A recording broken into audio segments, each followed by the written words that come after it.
Budak-budak muda ni cepat sangat upload dalam sosial media. Semua benda kot. Semua benda. Tapi kenapa rogol ni berlaku pada perempuan, dia tak berlaku pada lelaki? Ada dalam kitab fiqh ada. Yang Allah kata dalam Quran, wala taqrabuz zina. Jangan mendekati zina. Di rogol ni aib mana ada orang bangga.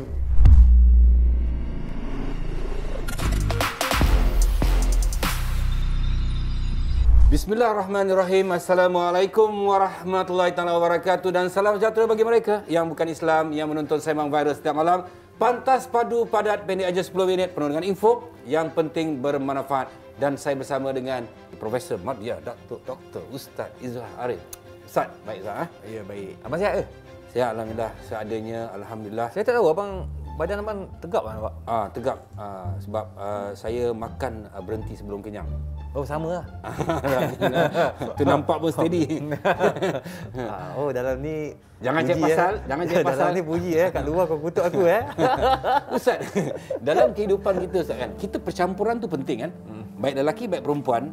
Di mana yalah sekarang kan zaman moden Ustaz. Jadi adalah beberapa kes yang berlaku, antaranya ada seorang ni dia jadi mangsa rogol kerana dia telah meminum minuman yang telah ditaruh something lah, dan tiba-tiba bila tersedar dia berada dalam satu rumah, dan akhirnya kawan ni ambil gambar suspek dua orang lelaki ni, keluarkan dalam Twitter, sebarkan, mencari siapa boleh cari lelaki ni kerana kawannya telah dirogol. Kini salah siapa Ustaz? Adakah tempat yang kita pergi dalam kehidupan kita sehari-hari nak berhibur tu kena tempat yang macam mana Ustaz? Orang perempuan ni, kalau kita pergi tengok kereta-kereta mewah dulu kan, kita nak masuk situ pun, dia tengok-tengok orang ni kat bang. Kalau macam saya memang tak lepas awal lagi. Dia jaga elok. Sebab apa? Sebab benda yang mahal dan berkualiti tinggi. Orang perempuan ni, dia ada maruah yang sangat hebat. Kualitinya sangat tinggi di sisi Allah Azza wa Jalla. Itu sebab orang perempuan disuruhnya tutup aurat elok-elok. Nampak tak? Nombor dua, orang perempuan tak boleh keluar seorang-seorang bang. Macam abang suruh anak-anak abang keluar kan, semua ada teman. Ada teman lah, mak teman lah, kakak teman lah, isteri abang mesti anak teman. Mana maunya Ustaz zaman sekarang Ustaz, semua nak pergi kerja seorang-seorang. Itu isu dia. Bila kita seorang, pergi minum seorang, lepas tu datang pula orang lelaki yang kita tak kenal atau baru kenal, tiba-tiba diajak minum, kita pun pergi minum. Kita pula sekarang sibuk main handphone apa semua tu, main. Duk tak perasan bahawa ada orang dah masukkan dadah contoh dalam minuman. Itu jadinya. Jadi bagaimana untuk kita menghindarkan diri kita daripada terkena perkara-perkara yang macam ni Ustaz? Selain daripada menjaga aurat sebaik mungkin, itu yang pertama. Nombor dua, kemana saja kita pergi, kalau nak bertemu dengan lelaki khususnya, kena ada teman. Kalau tak ada teman, fasyaitanu salisuhuma. Syaitan ada di antara dua tu. Itu yang kita risau. Sekarang ni isu dia lepas. Pertama, kita ambil jalan tindakan dulu. Tutup aurat elok-elok, ajak teman. Kalau berlaku macam apa yang berlaku kat kawan kita ni, sahabat kita ni, apa perlu dia buat? Jangan diwawarkan dalam media sosial. Dah jadi malu pula ke situ. Adakah dia mengaibkan sahabat dia? Sebab apa sahabat dia, sahabat dia membenarkan atau tidak? Kerana ini bila main sosial media, maknanya dia telah mengaibkan kawannya yang telah dirogol. Itulah masalah. Kalau dengan pihak berkuasa, mereka tahu bagaimana untuk melindungi mangsa semua. Itu kesilapan kita, budak-budak muda ni cepat sangat upload dalam sosial media. Semua benda kot. Semua benda. Alamak. Apa benda? Terkentut. Letak juga dalam Instagram. Alah, tu pun nak cerita ke? Jadi tak payah cerita. Ini tak pergi wawarkan. Dah salah saya situ. Sepatutnya kita pergi jumpa dengan pihak berkuasa. Kawan mangsa ni, dia dedahkan dekat dalam sosial media. Kalau katakan rakan dia tu tidak bersetuju, berdosa tak Ustaz? Berdosa lah.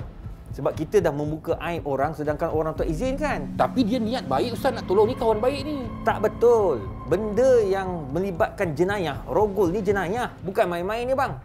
Dia tak boleh mendahului pihak berkuasa. Apa-apa pun polis dulu. Lepas tu insya-Allah polis akan buat urusannya. Kita ni jangan duk kacau urusan polis. Jadi tak perlu kita nak upload dalam Instagram, Facebook, dan yang paling penting bila kita masukkan dalam laman sosial ni, walaupun niat saya baik untuk abang, tapi sebenarnya saya dah buka aib abang. Itu kalau katakan mangsa tu tidak tahu. Yeah. Kalau mangsa tu juga bersetuju, mangsa pun satu lagi bersalah. Bersalah maksudnya silap dalam tindakan. Sepatutnya mangsa ke siapa saja yang ada keliling mangsa tak perlu Mewawarkan dalam laman sosial sebab aib akan terbuka. Aib kita dirogol ni aib mana ada orang bangga. Tapi kenapa rogol ni berlaku pada perempuan, dia tak berlaku pada lelaki? Ada dalam kitab fiqh ada. Berlaku lelaki dia Dalam rogol. kitab fiqh dalam bab hudud. Ni sebelum sembang nak pergi ke hudud ni, bincang bab ni. Ulama bincang antara Imam Abu Hanifah dengan Imam Malik, bincang hukum ni. Bincang maksudnya Imam Malik, Imam Abu Hanifah ada pandangan kalau katakan lelaki dirogol. Katakan abang dirogol sebagai contoh. Dalam mazhab Hanafi, abang ni kena rejam ke tak? Sebab abang dah kahwin tau. Aku kena rogol, aku kena rejam lah. Nanti tak habis cerita. Okay. Imam Abu Hanifah kena. Kalau dalam mazhab Abu Hanifah abang kena rejam. Sebab apa? Sebab abang merelakan dia abang dirogol oleh perempuan tu. Masa ni saya tengah belajar tahun 1998. Kitab tu saya macam termenung saya. Kata boleh ke? Nama dia rogol, Tapi lelaki tu kena tu. Saya kata kenapa? Zalim ni. Itu lebih kurang hati kita. Rupanya Abu Hanifah ada pandangan dia. Kerana lelaki itu merelakan apa yang dilakukan oleh perempuan. Kita orang lelaki, sepatutnya kita kena lawan. Gitu. Datang mazhab Imam Malik selepas itu. Mazhab Imam Malik mempunyai pandangan berbeza dengan pandangan Abu Hanifah. Dia kata apa? Imam Malik kata, orang lelaki ni dia macam ada Swiss. Bila dia kacau Swiss tu, dia akan bangun. Dia akan hidup. Jadi luar daripada kalau dah kena ikat, kena diperkosa sebagai contoh. Mana boleh perkosa? Kata-kata diperkosa lah. Kita tak boleh buat apa kan? Imam Malik kata dia tidak bertanggungjawab. La yukallifullahu nafsan illa usaha. Dia dah cuba elak, tak boleh apa, kena tangan kena ikat apa semua ni. Jadi dia dirogol, dia diperkosa oleh perempuan-perempuan. Maka lelaki itu tak kena rejam. Itu pandangan Imam Malik dengan Imam Abu Hanifah. Itu dalam bab hudud bincang dah. Lepas tu kemudian saya balik tahun 1999 saya balik Malaysia, baca surat khabar muka surat depan dekat Las Vegas. Seorang lelaki diperkosa oleh 3 orang perempuan. Baru saya faham, oh ini yang dibincangkan oleh ulama-ulama dulu. Maknanya Islam tu lengkap, Ustaz. Lengkap, bang. Itu sebabnya Islam dia ajar macam mana? Orang lelaki kena jaga orang perempuan kena jaga orang lelaki. Cuma orang perempuan ni dia kena jagalah dia punya diri dia. Dia tak boleh berduaan dengan lelaki, dia tak boleh keluar tempat-tempat yang membahayakan. Sebaik-baiknya mereka keluar dengan kawan-kawan yang betul-betul mereka dah kenali, keluarga kenali. Jangan mereka suka-suka saja keluar ikut suka hati mereka. Dalam kehidupan tu juga perlu tak kita menghindari satu situasi ataupun tempat-tempat yang boleh membawa kita kepada kemungkaran, Ustaz. Kita diwajibkan menghindari semua tempat-tempat yang boleh membawa kepada kemungkaran. Yang Allah kata dalam Quran, wala taqrabuz zina. Jangan mendekati zina. Jangan mendekati benda-benda yang boleh membawa kita dirogol, diperkosa. Kita tahu dah tempat-tempat itu tak elok.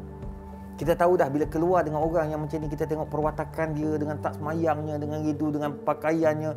Dia pula jenis orang hoha-hoha. Dia boleh buat benda yang tak baik pada kita. Maka elakkan lebih baik. Dalam kehidupan tu, daripada kita nampak dia ni bukan teruk sangat, dia nakal je Ustaz kan. Dia nakal je, aku campur dengan dia sebab dia nakal je, dia bukannya teruk sangat. Daripada kenakalan boleh berubah kepada yang lebih buruk. Jadi maknanya kita harus berhati-hati. Dalam kehidupan kita ni, kita mesti melihat bahawa kehidupan tu tidak semestinya kita fikirkan sesuatu yang sempurna.